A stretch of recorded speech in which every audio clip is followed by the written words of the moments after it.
Israel has approved the first phase of Donald Trump's 20-point Gaza peace plan, raising hopes that the two-year war could finally pause. The Israeli cabinet's vote means a ceasefire is expected within 24 hours, followed by hostage releases within 72 hours.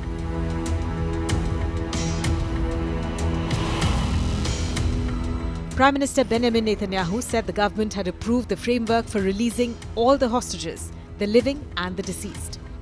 Momentous development in the last 2 years.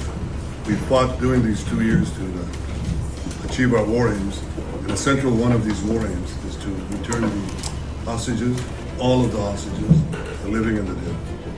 And we're about to achieve that goal. We couldn't have achieved it without the extraordinary help of President Trump and his team, Steve Witkoff and Jared Kushner. They worked tirelessly with Ron and his team, our team. That and the courage of our soldiers who entered Gaza and the combined military and diplomatic pressure that isolated Hamas, I think, has brought us to this point.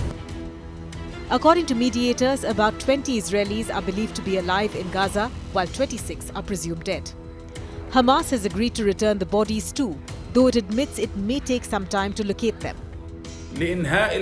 Today, we announced that we have reached an agreement to end the war and aggression against our people and to begin implementing a permanent ceasefire, the withdrawal of the occupation forces, the entry of aid, the opening of the Rafah crossing in both directions, and the exchange of prisoners, where 250 heroic Palestinian prisoners who were sentenced to life imprisonment will be released, in addition to 1,700 prisoners from the Gaza Strip who were arrested after October 7th, in addition to the release of all children and women. We have received guarantees from the mediating brothers and from the American administration, all of whom confirm that the war has ended completely. The ceasefire will coincide with a partial Israeli withdrawal. Troops will pull back to new lines, leaving Israel in control of about 53% of Gaza, including border corridors and buffer zones.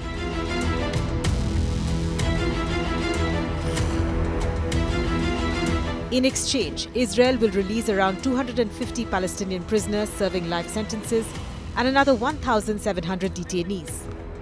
Hamas negotiators in Egypt added that all women and children held in Israeli jails would also be freed. The deal even specifies body-for-body swaps, Israel returning the remains of 15 Palestinians for each deceased hostage handed over. Families in Tel Aviv's Hostage Square erupted with champagne and tears.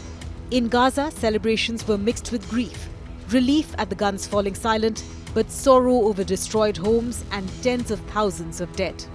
How do you see the Middle East in a year from now under your leadership?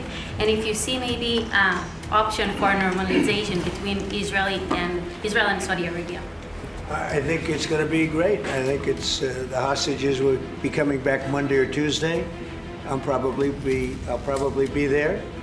I hope to be there, and we're planning on leaving sometime Sunday, and I look forward to it. And everybody I see is celebrating in Israel, but they're celebrating in many other countries too. A lot of the Muslim and Arab countries, they're celebrating. Everybody's celebrating. Everybody loves the deal. So it's a great honor to have been working on it, and as you know, it's all finalized and done. We've had a lot of terrifically talented people. We've had tremendous support from UAE, Saudi Arabia, Qatar has been unbelievable. Egypt, as you know, and Jordan, Indonesia. I mean, I don't want to leave anybody out. Just so many different countries. It's been incredible. Nobody's seen anything like it. So I think in a year from now, it's going to be great. The war has already killed more than 67,000 Palestinians, according to Gaza's health ministry, and displaced millions.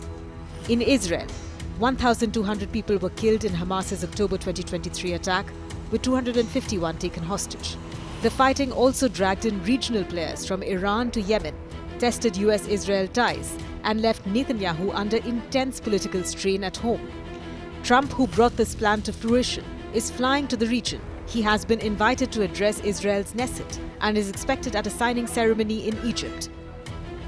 For the US president, this is a diplomatic high point. Families of hostages even chanted Nobel Prize in his name.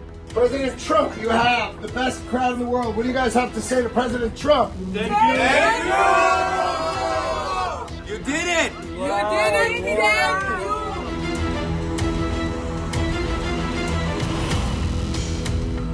To monitor the truce, Washington is moving 200 troops stationed in Israel, not Gaza, to oversee logistics and coordinate a multinational force. Egypt, Qatar, Turkey and the UAE are expected to contribute soldiers. The force will track ceasefire violations and manage aid delivery. Hundreds of trucks carrying food, medicine and fuel are already lined up at Gaza's crossings, with 400 expected to roll in daily during the opening days. But the deal leaves the hardest questions unresolved. Will Hamas actually disarm as Trump's plan demands? Who will govern Gaza once the war ends? How far and how fast will Israeli forces withdraw? Can Netanyahu's fragile coalition survive when far-right ministers threaten to topple his government if Hamas isn't dismantled? Hamas insists no Palestinian will surrender weapons. Netanyahu rejects Palestinian statehood. Trump's plan proposes a technocratic transitional government, eventually handing Gaza to a reformed Palestinian Authority. Ideas both sides have resisted.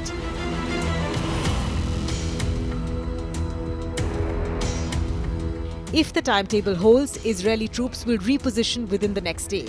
By early next week, the hostages should begin returning, alive first, then the bodies of the dead.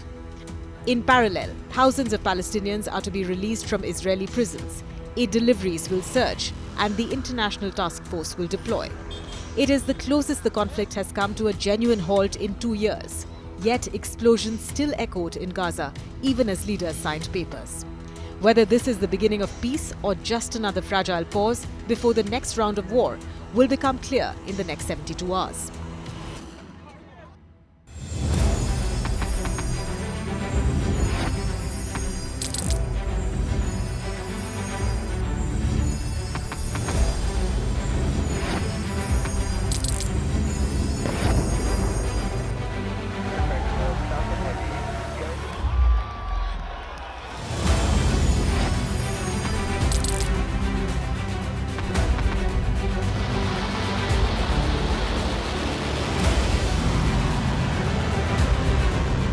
Fighting so long and so hard that they don't know what the they're doing.